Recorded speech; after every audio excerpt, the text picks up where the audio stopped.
أسعد الله صباحكم متتبعي هذه القناة أينما كنتم وحللتم، وأتمنى أن الجميع يكون بخير وعلى خير وفي صحة جيدة. عدنا إليكم والعود أحمد. مرجو من الإخوان المغاربة أنهم يبارطاجيو هذه القناة والشير والسبسكرايب. هذه القناة فقط للدفاع عن المغرب وعن أبناء المغرب وعن كل قضية عادلة بإذن الله تعالى. في هذا الفيديو سأتحدث مع الإخوان المغاربة ما يقع في المغرب من عمليات النهب والسرقة والاعتداءات بالأسلحة البيضاء وما جاورهما، وبالمصطلح العامي التشرميل. الكل يعلم ما يقع في المغرب ويرى عبر السوشيال ميديا أو على الفيسبوك أو اليوتيوب أو ما جاورهما، لكن للأسف الإعلام أو التلفزة المغربية لا القناة الأولى ولا القناة الثانية لا تقوم بإعادة نشر تلك الجرائم وتوعية المجرم بها ونشر صورته على الملأ ليكون واضحا وضوح العيان للمواطنين في المستقبل. إن رأوه في حي أو في تجمع سكني أو داخل متجر يكون هناك حذر أو اتصال على الفور بالشرطة. هذا للأسف لا نراه في الإعلام المغربي، لا السمع البصري ولا حتى الميديا. يجب أن تكون هناك صورة واضحة للمجرم على السوشيال ميديا، على اليوتيوب، على التلفاز، يأخذ المواطن حذره منه مرة أخرى. لا المجرم ولا المغتصب ولا السارق أيا كان، يجب التشهير به كما يفعل هؤلاء الناس. أريد أن أتحدث إلى المغاربة كيفية الحد من هذه الجرائم. هناك دور جد فعال للمجتمع المدني. كيف؟ جمعيات مدنية، تجمعات سكنية، أفراد، أيا كان له الحق في الدفاع عن نفسه، وهذا حق مشروع لا جدال فيه. هؤلاء المجرمون يريدون زعزعة استقرار الدولة وهيبة الأمن، ولك كل الحق في الدفاع عن نفسك ضدهم وعلى كل من يشجعهم. كيف ذلك؟ هذا بدور بو خريج جامعة دار المهراز في التسعينات، 98 99 2000 2001 2003. كيف ذلك؟ كيف يمكن للمجتمع المدني أن يحد من الجريمة وأي كان نوعها؟ طلبة جامعة دار المهراز 98 99 2000 سيتذكرون هذا الحدث جيدا. ما هو؟ وهي أن طلبة المغاربة أو طلبة ينتمون إلى مدينة تازة، جلهم إلى مدينة تازة، كانوا يقطنون مدينة فاس وكانوا يلجون جامعة دار المهراز. هليدو، مولاي إبراهيم، سيدي إبراهيم عفوا، نرجس، الله يراك، ومونفلوري، وعوينة الحجاج عفوا، عوينة الحجاج، الله يراك، نرجس، سيدي إبراهيم، و الليدو، حي الليدو. كان هؤلاء الطلبة جلهم من طلبة النهج الديمقراطي القاعدي، وينتمون جلهم إلى تازة، وأرفعوا قبعتي إلى طلبة مدينة تازة خلال تلك المرحلة. كانوا منهم بعض الطلبة المنتمون إلى تازة، إلى نواحي تازة، تاهلة، أكنون،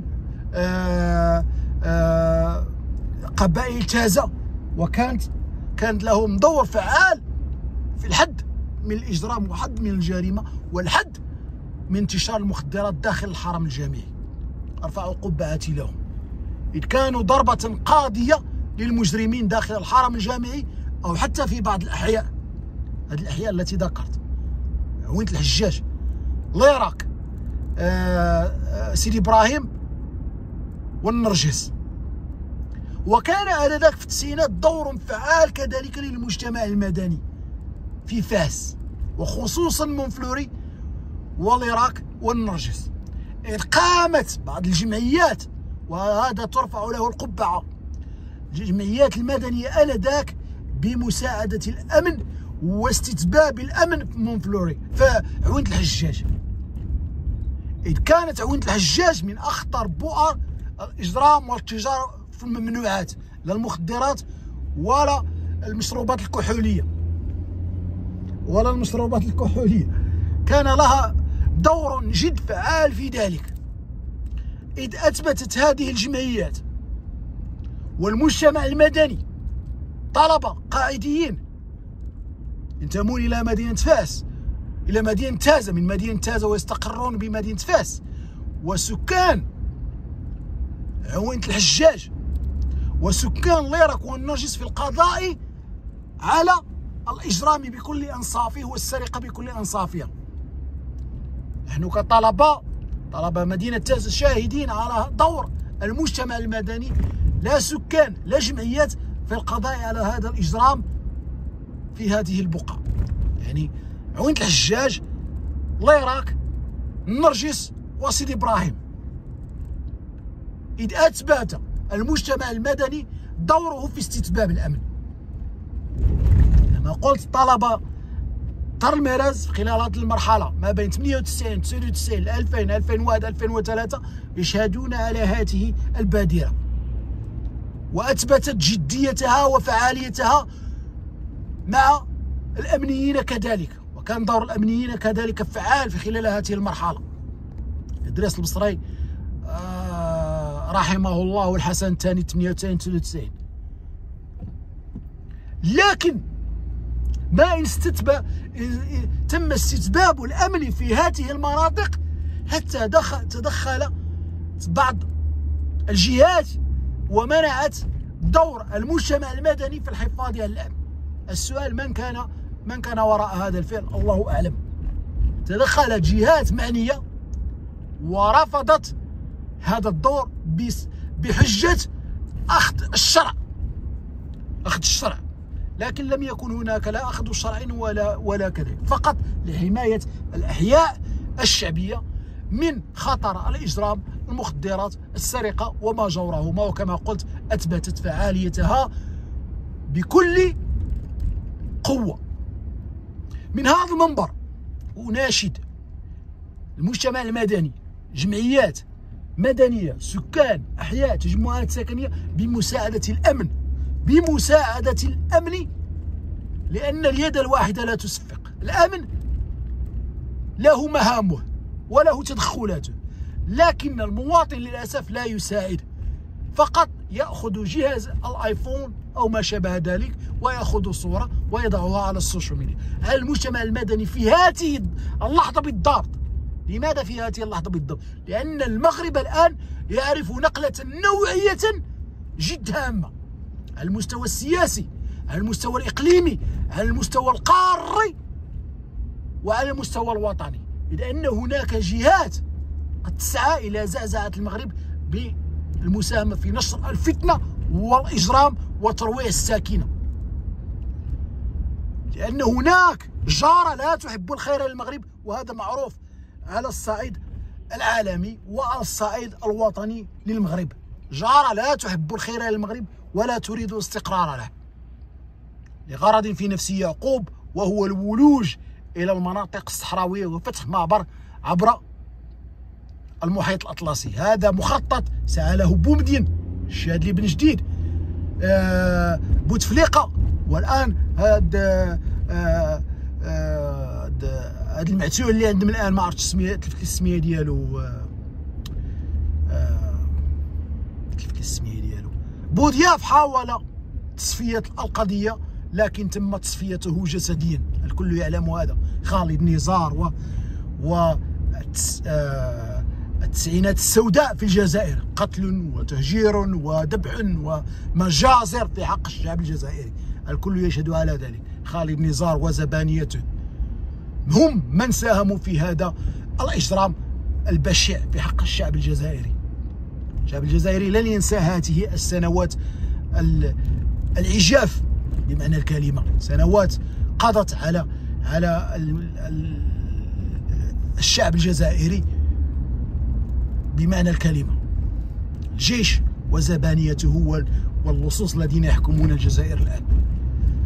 قلت أن المجتمع المدني الآن في هذه اللحظة أن يساهم بقدر واسع في حماية وطنه، في حماية أخيه المواطن المغربي، لأن هذه الفترة كما قلت هي فترة مخاض بالنسبة للمغرب وعلى كل الجهات المعنية، مدنية، عسكرية، أمنية، مواطنون، التشبت وراء وطنهم ومتابعة ملكهم ونصرة ملكهم ونصرة وطنهم، لأنه لا أمن ولا أمان بدون وطن وبدون ملك. ولكم في الدول المجاورة عبرة. الجيش ماذا يفعل في المواطن؟ القوات العسكرية ماذا تفعل في المواطن؟ لا أمن ولا أمان، فقط الرعب والنهب والسرقة. والملك الحسن الثاني رحمه الله كان له الفضل الكبير في استقرار المغرب وحمايته من الجنرالات ومن العسكر. وكما قلت على المواطن أن يساعد الأمنيين، أن يقوم وقفة رجل واحد.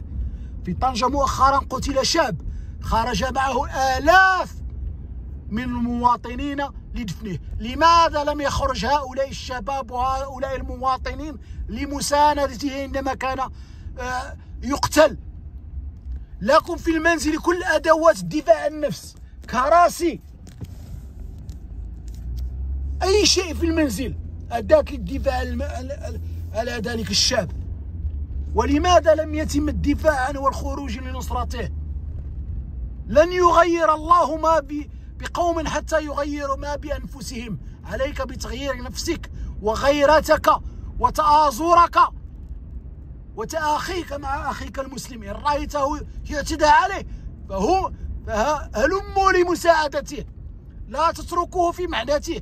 هذه هي خصال المسلم التي افتقدناها الآن.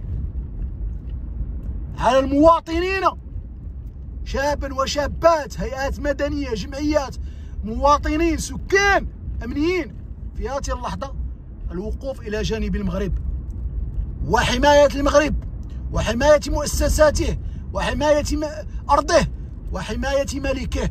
الملك الآن محمد السادس عافاه الله وشفاه أمس الحاجة إليكم، والمغرب في أمس الحاجة إلى أبنائه. هذا مواطن غيور على المغرب وغيور على ملك المغرب وغيور على أبناء المغرب. من الإخوان المغاربة شيروا وبارطاجوا هذه القناة، ونتلاقاو في موعد قادم، والسلام عليكم.